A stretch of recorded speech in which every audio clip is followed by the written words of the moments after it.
¿Qué opina de que los literatos menosprecien géneros literarios con la ciencia ficción? ¿Qué te voy a decir? Pues es la historia de mi vida.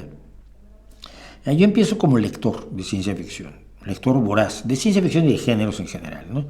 Mi vida empieza como lector leyendo a Sherlock Holmes y a Edgar Allan Poe, a Conan Doyle y Edgar Allan Poe.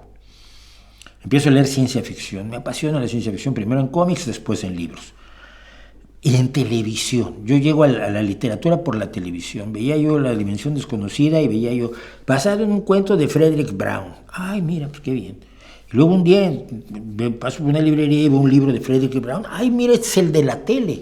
Yo lo compré, lo leí. Es uno de los mejores cuentistas en inglés del siglo XX. Y dije, uy, qué bien. Oye, sería buenísimo poderse dedicar a esto, ¿no? Contar historias. Suena bonito como oficio para toda la vida. Decidí ser escritor. Pero era yo escritor de ciencia ficción. Empecé a hacer periodismo y mis pininos en el periodismo fueron entrevistando escritores de ciencia ficción mexicanos, son pseudociencia ficción, Manuel Orvierer, Agustín Cortés Gaviño, René Rebetés, Federico Arreola.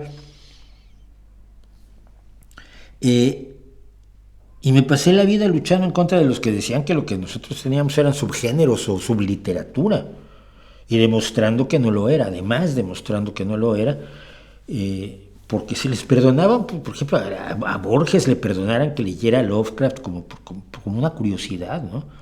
Tardaron muchos años en descubrir a Lovecraft o a Philip K. Dick, o a Ray Bradbury se lo perdonaban bastante más, no sé por qué.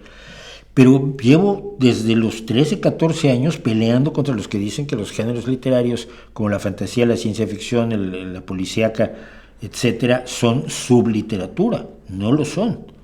De hecho, ahí encuentras cosas de la mejor literatura del mundo y te invito a que leas El Señor de los Anillos si no estás de acuerdo, o te invito a que leas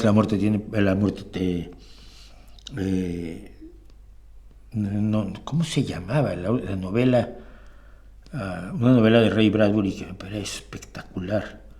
No me acuerdo ahora. Una novela que no es de ciencia ficción, sino de asesinatos de Ray Bradbury, que publicó en los años 80.